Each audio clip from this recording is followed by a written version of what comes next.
tunaye Yesu ndani ya mioyo yetu. Shauku tulionayo sisi na wewe umpokee Yesu ili uwe na furaha kama tulionayo sisi. Bwana Yesu asifiwe sana. Hatuchezi bure hapa, ni kwa sababu Yesu ametupa furaha ya kumchezea. Sisi tulikuwa watu wa ajabu huko nyuma, ukifuatilia tumecheza nyimbo za ajabu, lakini tulipompokea Yesu tukabadilika, tukaanza kumchezea yeye, na hatuoni aibu, hatuoni haya kumchezea Yesu.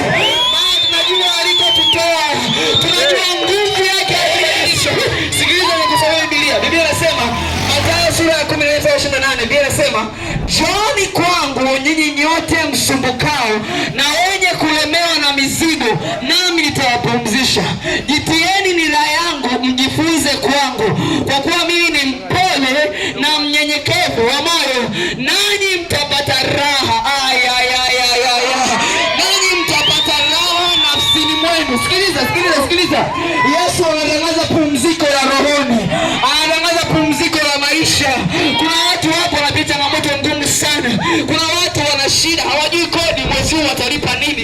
Huu ni mwisho wa mwezi ndio. Kuna watu hawajui mwezi watalipa kodi shilingi ngapi. Hapo wanafanya biashara, mambo hayaendi. Sikiliza, kuna pumziko la Bwana Yesu amelitangaza siku ya leo. Pumziko.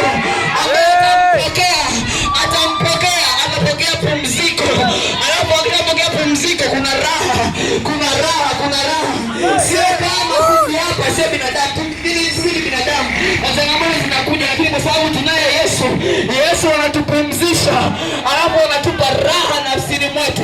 Na wewe mpokee, changamoto ulionayo itakuwa raha. Hautaona mzigo. Angalia mambo yaendi, hautaona mzigo. Wewe ni mwanafunzi, masomo hayatakuwa mzigo, maana utapokea raha. Hata kama wewe ni mfanya biashara, mambo yaendi, utaona mzigo, maana Yesu anakupumzisha. Sikiliza, Biblia inasema kwenye kitabu cha Matendo, kitabu cha Warumi sura ya 1:19, Biblia inasema, "Maana siionei haya injili ya Bwana, kwa maana ni uweza uletao wokovu." Kuna watu hapa wanaishi maisha ambayo hawawezi kuyabadilisha. Kuna mwingine hapa anakunywa pombe, hapo anatamani kuacha pombe lakini hawezi. Kuna mwingine hapa ni mzinzi, lakini anatamani kuacha uzinzi, hawezi.